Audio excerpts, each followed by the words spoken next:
All right, cool. Everybody, I'm happy to have everybody here for this webinar. We'll give it a few minutes to let people transition from whatever meeting or activity they are before this meeting, before we'll formally start. If you have a chance to perhaps introduce yourself in chat so the panelists know who's attending, that could be useful. And we'll get started in maybe another 60 seconds here.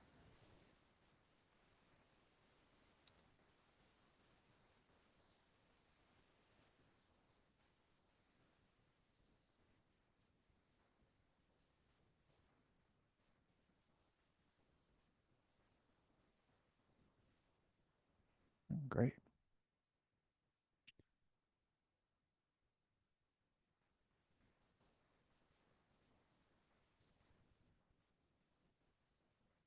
Looking like we have a good representation of people attending. That's great.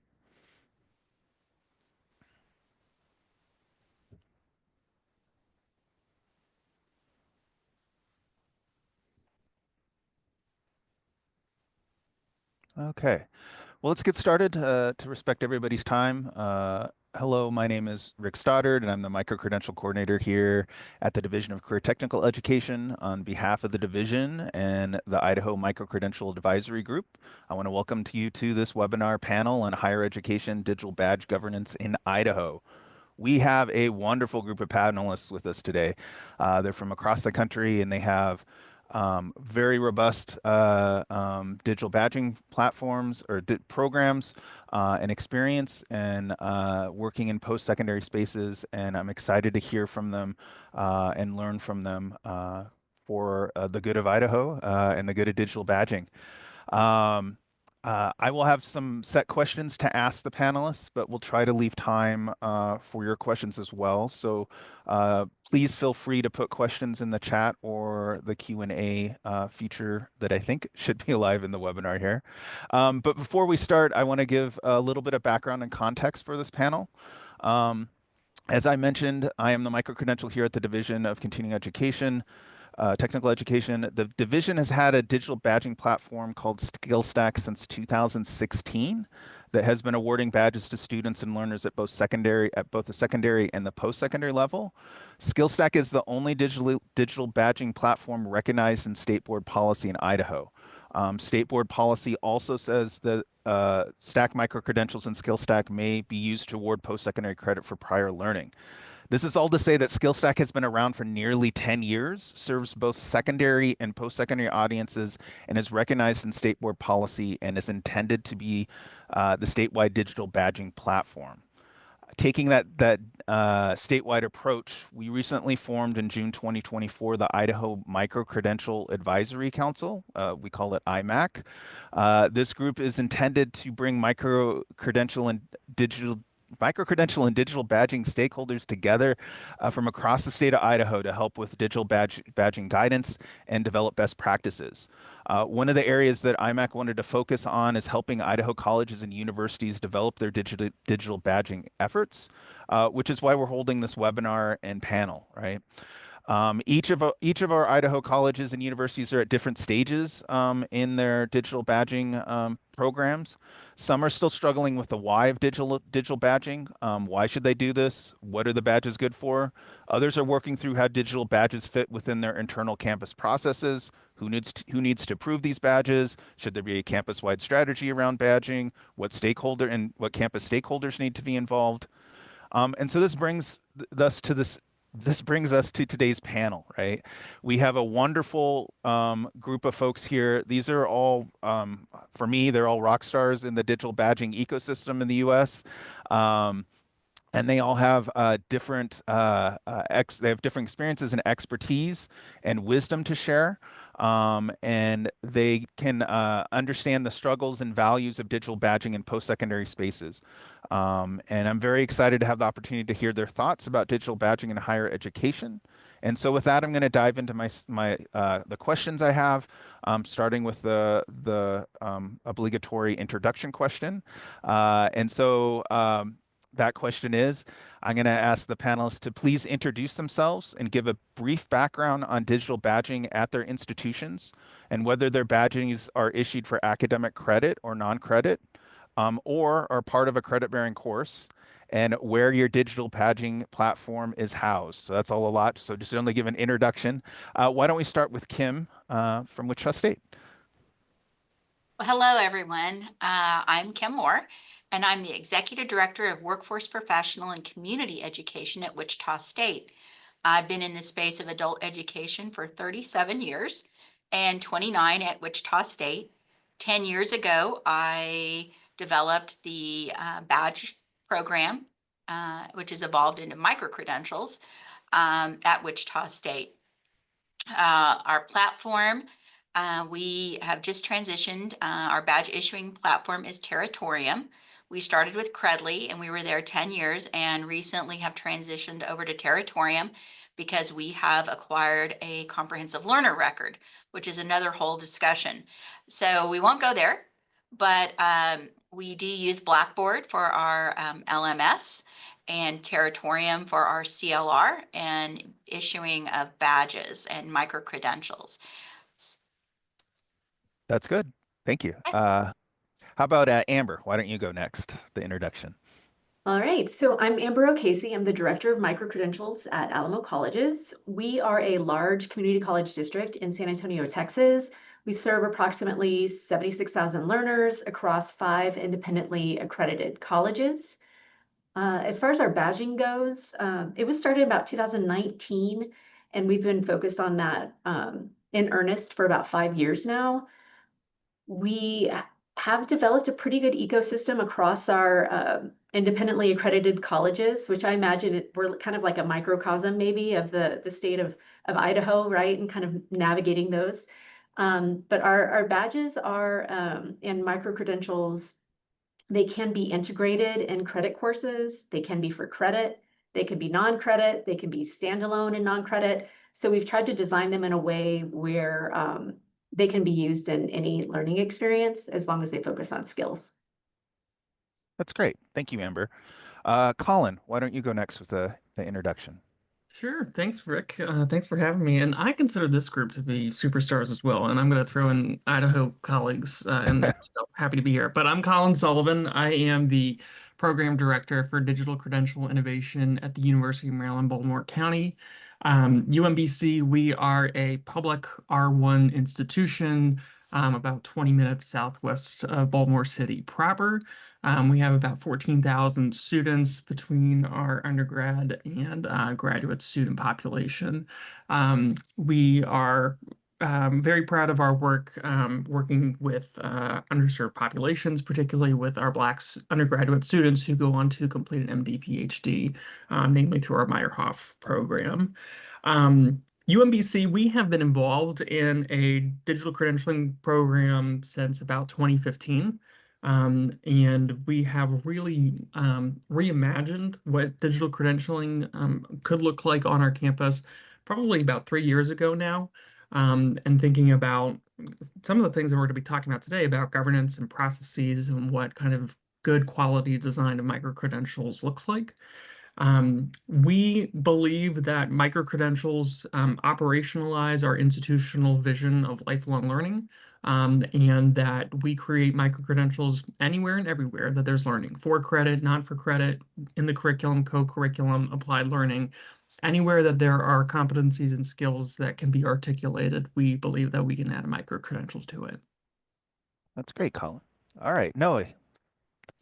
Hey everybody, good morning. Noah Geisel, Microcredential Program Manager at the University of Colorado Boulder, and thank you so much to Rick and Heather for having us here, and thank you all for taking the valuable currency of your time to be part of this coalition. I think it's really cool what y'all are doing in Idaho, and definitely if you're furiously taking notes and worried you're missing stuff, I can tell you that all the panelists are pretty prolific. Amber, if you go to their website at Alamo, they have playbooks for you.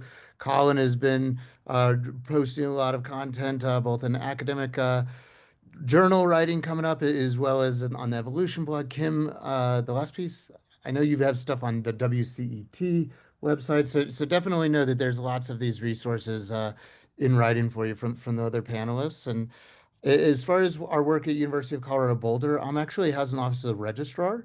And so while we are not necessarily in charge of the market scans and figuring out what might be viable micro-credentials, our job is really to support our community of constituents in proposing micro-credentials that are going to be successful, that are consistent with our framework for what is a micro-credential, that are meaningful, and that are worthy of the CU Boulder brand. And similar to the others, we are, in some ways, all things to all people. Any unit on campus can propose a micro-credential, whether it's an academic unit or non-academic unit, for credit, non-credit.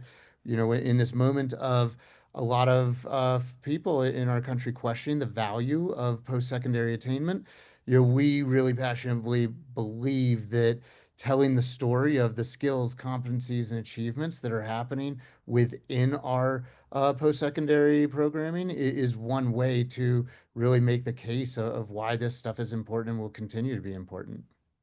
Wow. Thank you. No, thank you very much. The next question is kind of dealing a little bit with the why of digital badging. I know a few of you touched on it in your introductions, but I'm giving you just another opportunity to expand on that frame those exactly how you want to say it. But what is the why of your digital badging your badging geez, what's the why of what I'm saying? What is the why of your badging program, and what advice would you give a university or college just starting out in creating a digital badging program? Let's start with Amber on this one.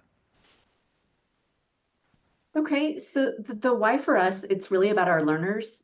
San Antonio has a high urban poverty rate, and our moonshot as an institution is to end poverty in San Antonio through partnerships. And so we have strategically aligned to that. And the way that we do that is making sure our badges represent in-demand skills. They're going to empower learners to change their lives, right? Gives them better job competitiveness. And so for us, it's very learner-centered, and we try to keep learners at the middle of all of our conversations, because it's easy to get lost, right? Talking about technology or talking about other things, but it's really about helping them to be in a position to improve their lives if they would like to. The ways that we do that are essentially adding value to programs, right? A lot of skills are already being taught in credit courses, but they're not visible. And so some of the work that we're trying to do is to make what's already being taught visible and supporting faculty in that. The other piece is essentially giving learners that visibility around their skill demonstration and giving them evidence of their skills. And so it's a lot about visibility, adding value to programs, and then helping learners speak to their skills. Do you have any particular advice for a program starting out? Yes. For us, one of the things that was essential, because we ended up being the hub for digital badges at our institution, we started with guiding principles. So it was like we at least had some foundational ideas that could help us start aligning across the independently accredited colleges, while at the same time giving each college some autonomy. But some of our non-negotiables were those guiding principles, like they have to represent in-demand skills, there needs to be skill assessments, and then there needs to be credentialed faculty members who are, or staff who are offering those micro-credentials and awarding those badges. And that was enough to give us an initial structure and start building out from there. That's great. Thank you, Amber. Kim, how about you? What is the why, and what is some advice that you might have? Oh, when I started out, I wondered what the why was too. Why was I asked to do this? Well, apparently I'm a bit of an entrepreneur, and I came from non-credit. And the president said, but we want 4-credit badges. I'm like, well, I know nothing about that. And he said, well, you'll learn. And so I didn't have a lot of resources like there are today. I didn't have all these experts to guide me. And so I was just forging. I always say I helped build the highway that everyone else will travel on. And I continue to do that work. So the why. Well, really, we have badges and digital credentials, 1, to support job seekers, 2, employers who are seeking those people looking for jobs, And 3 are graduates who don't need another degree, but still need to upskill. So those are the whys.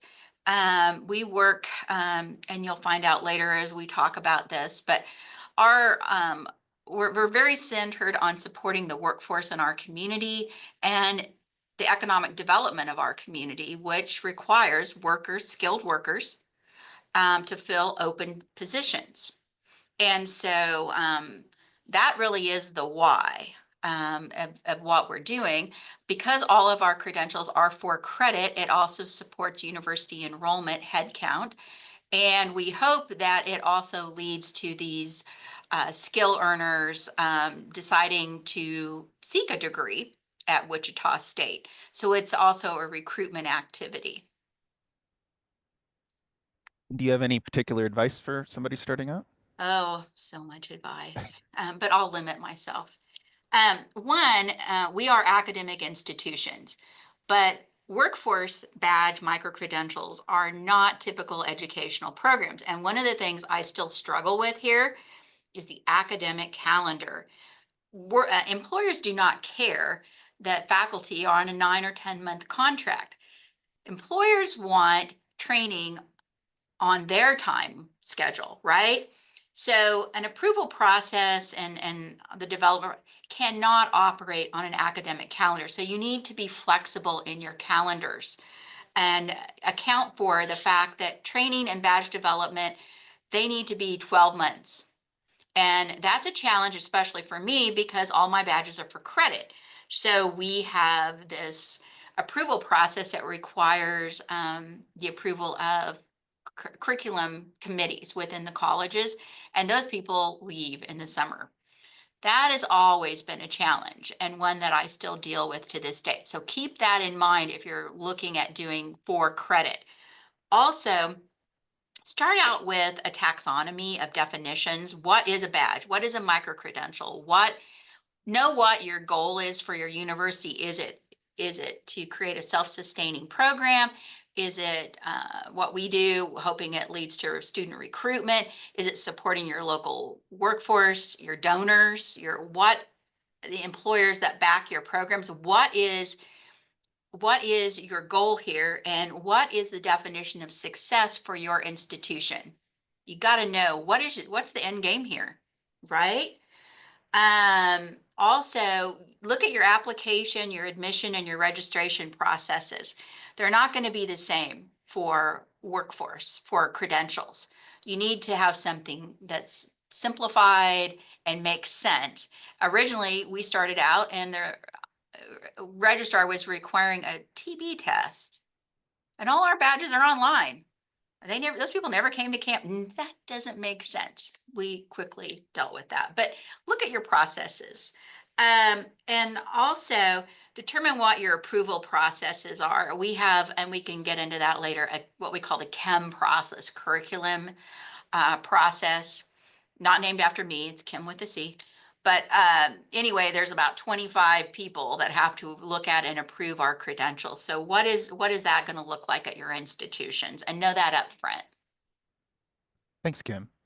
All right, Noah, what is your why and initial piece of advice for folks? I think it's a really good question. I think that for us, the why, as Amber pointed out, is really learner-centered, right? And it's really about, all learning counts and being able to recognize that and, in some ways hold up a mirror to learners to make visible what's currently invisible as far as their own awesomeness that they don't know, that they're not seeing and they don't know how to articulate it to admissions, to scholarship committees, prize committees, and employers. And, I think on top of that, there's an expectation in our minds that unlike some of the learning records that historically come out of our campuses, these are going to be used, right? These are actually going to be operationalized early and often. And so, in the way that they're going to be used is as a currency that unlocks doors and opens up access to opportunities for our learners. And, so that's really the learner-centered aspect. And I also think it's important to recognize that there's a lot of constituents in addition to our learners. So while we want to center our learners, the why is something that I think is worth investigating on your campus by the learner. by the university or college itself, by the different departments and maybe even individuals on that side of the campus. And then I also think on the consumer side or the audience side, the people who are going to be looking at these badges, what is their why? And I think that if we can, identify what's precious and urgent to each of those constituents, we can, by identifying their why, that's going to really help our change management and hopefully guide us to making decisions that stay made. And as far as advice goes, the three things that come to mind for getting started is number one is knowing the why. I think that's the most important thing with just any change. I think that's something that you're really noticing over the last 18 months is an encouragement, especially from funders, to make this a team sport and to really be thinking about it through the lens of an ecosystem. Amber and Kim mentioned partnerships, with industry, but also just across campus, what's in your tech stack, right? The different, technology software systems that are going to need to talk to each other that, if you know that on the front end and you're being a team player, you're going to have way better coordination on the field for that. And then I think the third one is one that we don't hear about enough, but, especially as y'all are just getting started, you're really in a unique place to just crush it is thinking about it, that going back to that consumption piece, that our own campuses in a lot of cases are some of the largest, if not the largest employers in our regions. And we're telling our learners, come to us for these credentials. Employers want to see them. And there's such an opportunity that's not currently being implemented at pretty much anywhere of our own HR demonstrably valuing the credentials we're issuing as consumers. And so I think that there's just a huge opportunity because I think this will happen at 100% of the campuses that are issuing credentials, that this is going to be the future, that our own HR starts putting these in, job postings. And so I think there's a huge opportunity to be leaders now, not just adopters, in actually, kind of creating the case studies and really demonstrating for everybody that comes after you what that's, how and what that looks like. And so I don't know if that's an advice or a call to action, It's an but I opportunity. Yeah, no, that's great. think No, it's that's cool. really, That's yeah, front page Wall Street Journal, USA Today story. If you this is the yeah. first one to do that. All right, Colin, how about you? What is the why and a piece of advice that you might have for folks starting Gonna out? be, I'm going to try to be quick because I know that we have a lot of conversation that we could have today. So two things that I'm thinking about. I'm thinking about the hidden curriculum and I'm thinking about on and off ramps, right? So kind of going back to what Noah was just talking about, when we started talking about micro-credentials, we went to partners in student affairs and they were like, thank God, we have been looking for something like this for years, right? Because our colleagues in student affairs, they have amazing co-curriculum, right? Through student organizations and residential life and all of these amazing spaces. And that has not been captured. And we have really been thoughtful about integrating micro-credentials not only in our co-curriculum, but also thinking about applied learning experiences and service learning. So things that kind of happen off campus, but are still deeply related to what we do kind of as our institutional vision and what we think of learning is. So really using micro-credentials as a way to capture all of that. A little bit kind of broader is thinking about going back to where micro-credentials live and how they can live across the curriculum and co-curriculum. One of the things that I often say to people is, what is a 119 credit undergraduate student? I don't know either, because they are just one credit shy of having that fancy piece of paper that then makes them competent to go out into the world. And what we could be doing institutionally is credentialing as we go and recognizing those competencies as they acquire them so that we say, life's, if you need to leave for some reason, we want to acknowledge the things that you have done while you are with us. And so that you can go get an internship, you can go get a job with those credentials that you have. And we'd love to see you back soon and have those pathways so that people can continue on their education. So really thinking about how micro-credentials can be that tool that provides those kinds of spaces and opportunities for folks. The other last quick thought on this is that the one thing that I have to share with faculty often is that micro-credentials are not in competition with macro-credentials, right? As an R1 institution, I want you to get our bachelor's degree. I want you to get your master's degree. I want you to get your post-bac certificate. But I do want to acknowledge those knowledge, skills, and abilities that you're acquiring throughout the co and academic curriculum. And that is what micro-credentials ought to be doing, right? They are a value add to existing programmings and existing curriculum that we already have. So we're not we're not making micro-credentials for the sake of making micro-credentials, right? We want to really enhance and uncover what is actually happening on our campuses. So with all that being said, start small. For the love of God, start small. One of the things that we learned was, thinking about like who are the partners on our campus who are passionate about this work, that are interested with us, and we could build out, just 1, 2, 3 micro-credentials in a semester, right? Who are the champions, and who are your friends on your campus that you can go and work with and tap on their shoulder? That's great. That's great. Thank you all. Those what your responses have filled my heart with the why and my head with the advice. And from the big whys of trying to solve poverty in your community to the big why of thinking about centering the learner and making something of value to the learner. The practical advice of building this as a team, looking at the student affairs and other stakeholders on campus is really great. Understanding your processes, identifying your guidelines, your guiding principles, and sticking to those. Those are all great advice and great content. Thank you. So the next question is maybe just getting a little practical for folks about what is a successful example of a digital badge on your campus? And you can maybe use that to tell a story a little bit more about the why or the development or something as well. But please give an example of a badge on your campus that's been successful. Kim, why don't we start with you?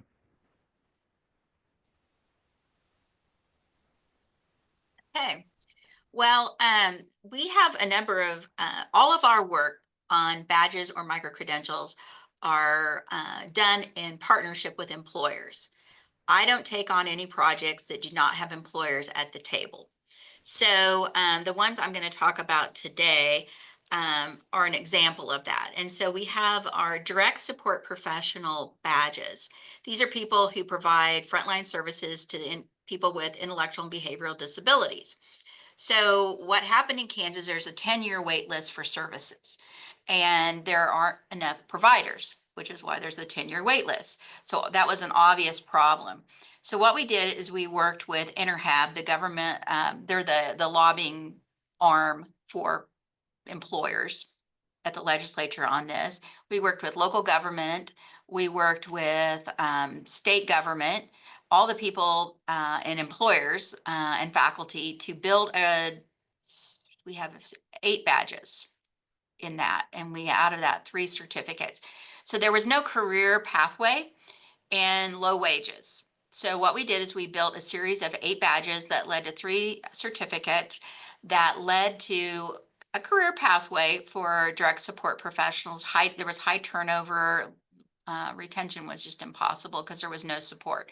So we worked with employers across the state, and we made sure it was a combination of urban, rural, small, large, nonprofit, for-profit. So it's very important to have a diverse perspective to identify the skills most important and the skills that employers saw lacking in applicants. And so we developed the badges, skill-based badges for college credit, as well as the certifications. We partnered, one example is Goodwill. So we partnered with Goodwill, was one of the employers that participated. Goodwill said at each level of certification attained by an earner, they would get a pay bump. Also, anybody that had the certification was guaranteed an interview. And so we had great success. It led to a U.S. Department of Commerce apprenticeship, DSP Plus. And there are websites for all of this if you want to visit them. So we had a number of employers participated in that. As a result of that, we had healthcare providers that came to the university to provide funding. So it led to people noticing the work that we did and saying, hey, we want to be part of this. So one healthcare company provided funding to expand it and expand it into caregivers for aging population. Another employer said, we want to give scholarship money. And then another employer said, hey, we'd like to support this program and also provide scholarship money because we like what you're doing. And so funders have been coming to our foundation to work with me to build out this program. And so now we're launching DSP frontline supervisor badges and also adult care provider badges this fall. So we have continued to build out the program and people continue to come to the university to fund it. And so that is one example. And employees were involved, again, in the identification of skills, also the validation of the coursework. So what the faculty developed, the employers had to validate, in some cases twice. And then we let employers, a certain number of them, access to the course to go through it at no charge, to make sure that we were on the right track. So all along the way, employers are validating and endorsing the work that we're doing. Wow, that's great. And it seems like it's success was breeding success on that one, serving a need and getting value for the learner with getting pay bumps and potential scholarship money, and then value for the institution of getting engagement and more money coming in. That's great. That seems like a great example. Let's see if Noah can top that with one of his examples of a digital badge. Yeah, definitely not a competition. No, no, it's not. We're It just like a isn't. team sport. One that I'm really think is pretty cool is we have a workplace skills for student workers micro credential that we had some folks who said some of these students spend more time with us in our office than they do in any single course in a semester. And the only thing that they have to show for it as far as formal university recognition is a paycheck. It doesn't show up on the transcript. It doesn't show up, anywhere in the learning record.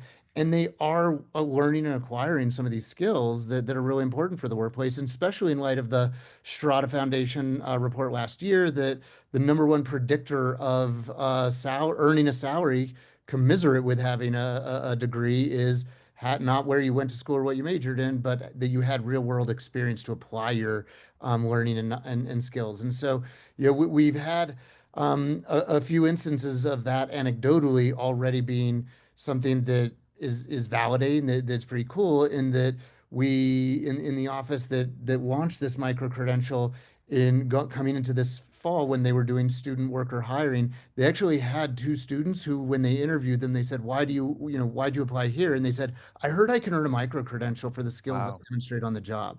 And so for our for that particular office, for them, it said, hey, here's something that kind of aligns with what we were already doing in supervising these workers, that just by offering formal recognition, it's upping our prestige and the quality of candidate that we're getting.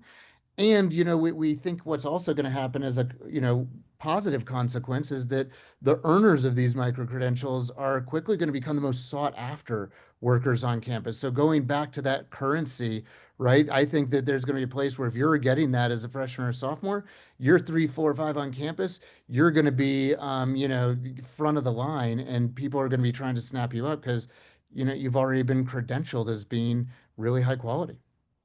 That's a great example, Noah. Like that speaks to me too. I did some work with student workers when I was working on college campuses as well, looking at learning outcomes. And it ties in with what you were saying about looking at your own HR processes and adopting those with the students as well. I will throw another tidbit that I learned too. Look with your institutional research. A lot of times the student retention for student workers are higher than other students too. That's an added bonus when they're getting working in the students and getting those badges. So that's really cool, Noah. That's really, really neat. Collin, how about you? What is a successful example of a digital badge on your campus? Oh, we got a couple. The favorite one that I have right now is our community leadership. Started off as a community leadership master's program, and it was a really cool program that was co-created with community leaders in Baltimore City. And a lot of those community leaders were already working with populations that there was just no way it was wildly impractical for a number of reasons that they would think about attending graduate school or even professional school, broadly speaking. So what we ended up doing was we created micro-credentials in our non-credit space for those what we call skills courses. So we started offering 5-week skills courses that were co-instructed by community leaders that we also worked with UMBC faculty. When we started building out those micro-credentials, though, we also started building out some meta micro-credentials so that we had a pathway, so that people could take multiple skills courses over the course of a semester, even over the course of an academic year. And when we started building out that pathway, that meta micro-credential, we worked with our registrar's office and with the graduate school, and we actually started an articulation agreement. So this was like our first example of really being able to walk our talk of taking non-credit micro-credentials and having a real substantive, meaningful pathway into a 4-credit space so that we could actually have those learners matriculate, ooh, words are hard, to the master's program or the post-bac certificate offering of that program.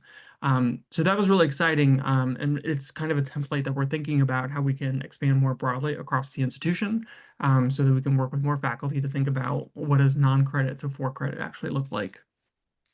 Great. Thank you, Collin. Amber, how about you? What is a successful example badge example of a successful badge from your campus? Definitely. Yeah. First, I just want to say like how inspired I am by the other 3 panelists. Each example you gave is something that we're aspiring to do. And so I'm just honored and inspired to be here with y'all today. For our example, I want to talk about our healthcare marketable skills micro courses. Again, an employer was at the table early in the process around that and identified these are the skills that our nurses are missing, right? And it was uniquely human skills like empathetic patient care, healthcare critical thinking, you name it, along these lines, right? Therapeutic communication. So they're those durable skills, but they were contextualized specifically for healthcare. And the journey that has been interesting with these, especially because they were identified as in demand from a local employer early in the process, we've used them in a variety of ways. And so they started as standalone micro courses. Those have been used to onboard the employer's new nurses, especially those that have been recruited internationally. They've been used with our own learners as micro courses for our nursing students. We also partnered with a university in Mexico to create a pathway that essentially takes nurses who, licensed nurses in Mexico, and leads them through a journey of stacked micro-credentials to become a nurse in San Antonio. But again, it's the same skills, it's the same competencies, we're just offering them in slightly different ways. Most recently, we redesigned the micro courses and integrated them into our nursing program at one of our colleges. And so they've become digital badge pathways that are offered within credit courses and across the department. And there's been a lot of learning along the way, and we're still learning. There's some things we need to work out, but it's been really amazing watching how having that employer buy-in at the beginning really has created momentum in a variety of ways for different audiences. And so something else I want to mention in my conversations with employers, I've, especially this one, I asked them like, how do you feel about badges? And their response was, if I'm just being completely honest, they were like, we don't care about badges. We care about the skill, right? And so that really helped me to adjust how I was communicating the value of what we're doing and to stay skill focused and to talk about the badge or the micro-credential as evidence of a skill, right? Because it's easy to get confused in that conversation. So, but I will pass it on to the next question. Yeah, no, these are all great examples. Thank you, Amber. To me, what I'm hearing also in here is that It requires a lot of teamwork. It requires a lot of engagement with the stakeholders, whether they're academic stakeholders or industry stakeholders. When you're developing a successful badge, it does require this engagement piece that seems to be embedded in part of successful badges as part of that. For the panelists, I'm gonna pivot to the last question because there seems to be a lot of interest into about the industry connection for badges, and I want to make sure that we get to that. And so this is kind of a large question about dealing maybe more in detail about how you're connecting with industry. And so the overall question is, how do you make sure badges are connected to industry needs or career needs of students? What sorts of industry companies are actually using or recognizing the badges you're issuing? And I know some of you've touched on that. And what tangible impacts, higher pay, guaranteed interview, I know Kim talked about a little bit that, do students receive from your industry stakeholders if they earn badges? And so, Collin, I'll start with you. I don't know if you have anything additional to add regarding this industry piece, a little bit more detail perhaps. Yeah. So part of and this is kind of a two for one from a previous question you were going to ask us, so that's good. Part of Yeah. it is from our micro-credential design. So we use a tool called Lightcast at UMBC, which is allowing us to pull the market labor data in our kind of regional workforce. And in our micro-credential design process, one of the things that we ask proposers is, if someone had this micro-credential, what's a job that they might look for or apply tomorrow because they earned this micro-credential? And we take that job title and we look at our regional market labor data and we look at those skills tags, because those are the skills tags that employers in our region are using in job postings, and in other materials. So those are their words, right? So then we will do alignment work back that if those skills tags align with the experience, we will put that into the metadata of the micro-credential, right? So a couple of different reasons for doing that. You can have the micro-credentials going through AI and being more interesting because it has those skills tags. But at the very least, it lets our earners of the micro-credentials use those words in their interview process. So as a reminder of what their competencies were and being able to speak eloquently during their interview process. So we have had a really great example with our Greater Washington partnership where we did collaborate with industry to create 6 different micro-credentials and then a meta micro-credential as well. And it was, there were a couple of summers that we had Northrop Grumman, who has a headquarters just 10 minutes south of our campus, that we had representatives on our campus saying, look, I'm trying to hire 40 interns with the GWP digital tech generalist this summer. So we have had kind of that feedback loop built in, but we always put in those skills tags into the metadata of the micro-credential, even if we don't always have industry partners from the get-go for designing some of our new micro-credentials. Well, that's great. It's great. I know, Noah, you've been posting stuff in the chat here. I don't know if you want to highlight anything additional about the industry connection and the industry connection with your work at and on your campus. Yeah, and I think that very much piggybacking on where Collin went, I think that two of the biggest things we can do is not necessarily in looking at what the leaders are already doing, but where I'm pretty confident things are going in the space. And one of them, piggyback on Collin's point, is with metadata. That if we're using, whether it's Lightcast or one of the other providers, we have the ability with these digital badges to do something that we have to appreciate. It's not just this digital version of a PDF that we normally would print out on vellum paper and frame on the wall, that we, if we want to, can put all of this human and machine readable information where, if Northrop Grumman is going to be members of the National Association of Fill in the Blank, right? And that association is going to have competency frameworks and standards frameworks. The Northrop Grumman had employees that helped author those. And we have the ability in machine readable ways to point to those standards frameworks in our badges, such that in a not too distant future, applicant tracking systems are going to be able to identify that. And so, in a world where most of the effort in hiring goes to pitchforks to move hay as a way of finding needles, this is a way for us to better magnetize needles for a not too distant future where they ditch the pitchforks and only use magnets to find needles. And institutions that are, ahead in the metadata game are going to be equipping their learners with a competitive advantage over everybody else's learners, not because of the amazing teaching and learning, but because of the storytelling we're doing through the metadata that makes those needles more discoverable. And then the other one that also like pretty much nobody's doing is endorsements. And so when you do an RFP and look into a digital badging platform, or if you're using SkillStack, which is a compliant with the Open Badge standard, that one of the fields that you can take advantage of is something called endorsements, where instead of NASCARification of your digital badge graphic of putting logos in there, there's actually a data field where you can say this is endorsed by these area employers, where they win the social capital of their brand, so that when a learner says, why should I care about this, you show right there on the credential, here's employers in our region who care about this.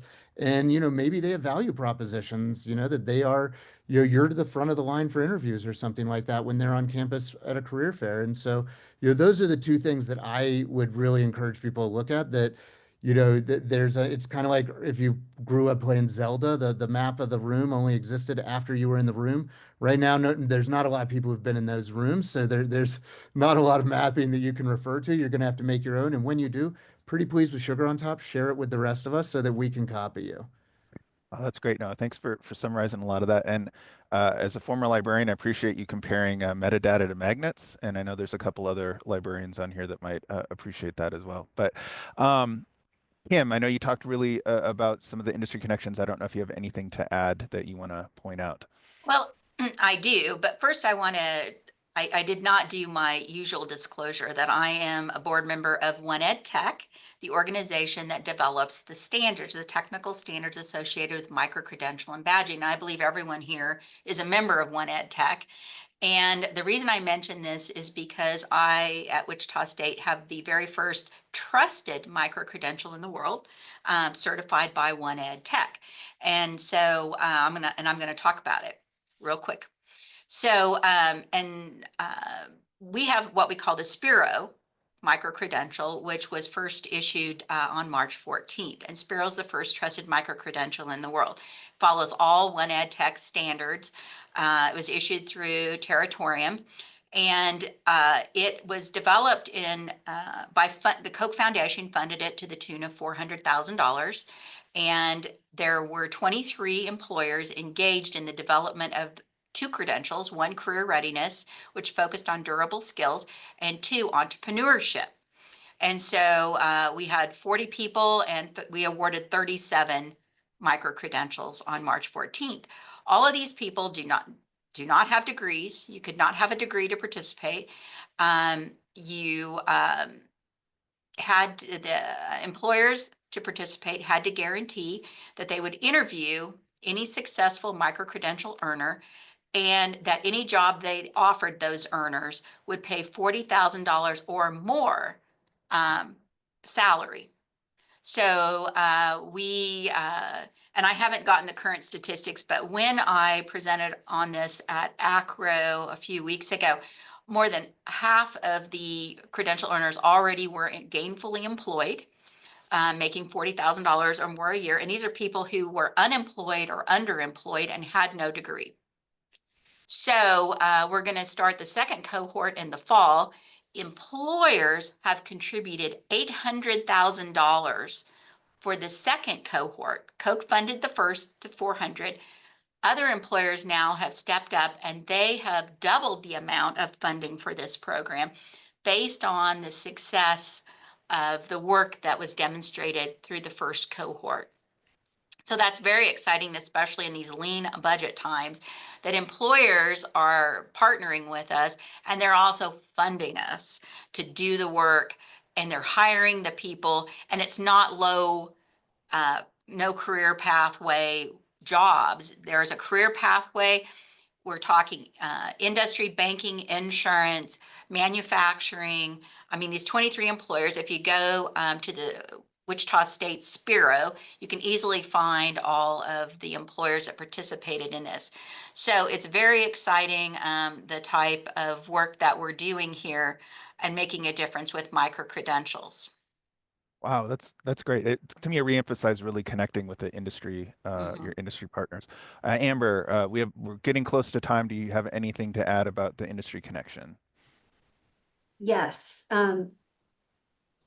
One thing that we've done, I haven't heard us talk about, so I want to be sure to mention this is I would say a lot of our growth has been through socializing these with faculty, finding our faculty champions, educating faculty about how their course connects to industry, because I feel like it needs to happen on both sides.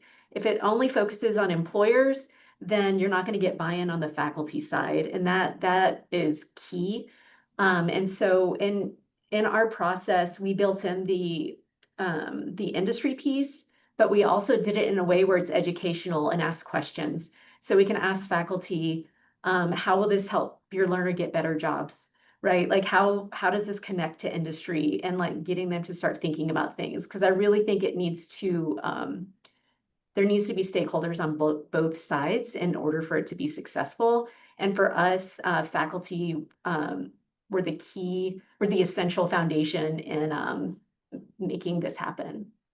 That's great. Thank you. Yeah, that's the other piece and that kind of a good segue for the next piece. For the panelists, I'm going to combine the last two questions. We have 10 minutes left or 9 minutes left. If you can kind of summarize what you want to summarize, but if you also could touch on additional stakeholders that need to be involved in the badging process, and then also maybe touch a little bit about how your badges are developed or anything along those. I'll start with Colin. Oh, okay. I'm going to try to be quick. Yeah, yeah, So yeah. we have, similar to the IMAC, we have our regular MAC, which is our Microcredential Advisory Committee. I call it a party at UMBC because I invite anyone and everyone. If you are interested in microcredentials at UMBC, that is the space for you. That is a group that we look at kind of high-level conversations about what could be with microcredentials, what could we create, how could we better serve our learners. So that has everyone, again, from faculty to colleagues from enrollment management, from student affairs to IT to really anywhere. I'm not joking. We probably have 30 people on that committee. And we have a good time. And it's a great way to really connect with those partners and get more folks to have buy-in into the just broader initiative. Really quickly, we do have an approval process for our microcredentials. We have a separate microcredential review board. That's a 7-member group of folks, of faculty and staff. They look over the proposals. So I'm working with faculty and staff on their microcredential proposals, really looking at those learning outcomes and the assessment and making sure that there's alignment. But once those proposals are done, we send them off to our microcredential review board. So I convene our microcredential review board. They have a rubric, which we've created together, that's really based off of like quality matters, the trusted credential framework that Kim was talking about. So that is how they evaluate the proposals before we actually put them into our portfolio and issue them. So those two structures, they kind of work in tandem together. As you know, the MAC is proposing of new proposals and putting new things out into the universe. The review board is looking at the quality and consistency of those credentials, and again, kind of creating this feedback loop. Thank you. Kim, thanks for the list that you put in the chat as well as people that are have eyes on your credentials. Amber, how about you talking maybe a little bit more about additional stakeholders or your batch development process? So I'm going to put a resource in the chat, and this is a link to the website that Noah kindly mentioned earlier. It has some insight briefs around our different projects. We also have a copy of our microcredential guide on there. And essentially, we do have a process. We continue to learn, we continue to adapt, and those partnerships are key. I would say, so as far as the technical information, it's in that resource. But my advice would be to let people know that you're listening and to action on what they're saying, because it doesn't happen a lot, right? I'm sure we've all been in that position, and that has been a game changer for us. So the guide by itself wouldn't work without the relationships that we've spent time building. That's great. Noah, do you have any thoughts on it, other stakeholders in your badge development process? One that I definitely think is really important is comms. They're so good at just knowing what everybody else doesn't know about getting your message across and how to frame things, not just so that you say it, but so that the intended audience can hear it the way that it's intended to be heard. Comms, I'm sorry, communication. So whether that's strategic relations, different campuses call it different things, but sometimes you have it within your school or college or even department. So yeah, comms is really important. And, I work in the office of the registrar, so I will, kind of pitch that. I could tell you that the first time I met Colin's predecessor, I asked her, what's your registrar say about this? She's like, oh, I am scared of the day my registrar finds out that this is happening, actually.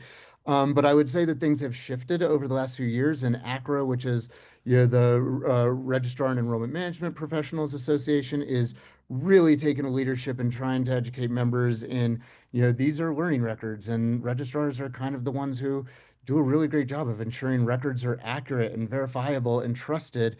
And so you want your registrars at the table as an ally. They can help you do bumper bowling and avoid gutter balls. And so, and then I would also just encourage you to just as you're reaching out to different stakeholders to include, I think it's awesome. Collin has 30 plus folks, to be thinking about just what's precious to different people, what is, urgent to them, and aligning, that before there's a push, that you have a pull, right? That there's something that you're doing for them that could put a feather in their cap through the power of storytelling and recognition. And then just the other thing on just how things go briefly, we're very similar to the link that Kim dropped in the chat. We use replicate basically on the governance side our program proposals. So however school or college does a new minor or certificate program, we're pretty much going to replicate that for a micro credential. We are not a open sesame, micro credential is not a magic word to circumvent governance. And I'll just briefly mention, since we're dropping resources, I'll drop a chat to a really fun conference that we run this summer in July that Oh we yeah. have to come to. It's very affordable. Yeah. Noah does do a conference that's really good if you're interested in digital badging. Kim, I didn't get to you. I know you dropped a lot of stuff in the chat. We're hitting on time. I don't have 1 minute. If anything else you want to say about your process or anything. Nope, I thought you'd run out of time when you got Oh. to me, so I just put it all there. I appreciate that very much.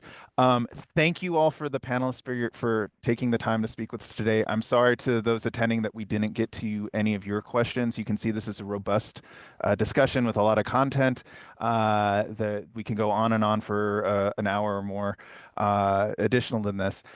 Please email me directly and I can get in touch with the panelists and forward their questions. I'm sure they're really nice people. They'd be happy to answer questions and they're really excited about this topic. Get in touch with me if you're interested in the Idaho Microcredential Advisory Council. That is a group, again, that's a statewide group in Idaho here that's helping host this panel, but as well as helping with guidance for both secondary and post-secondary folks and corrections and every other stakeholder group that is using microcredentials in Idaho.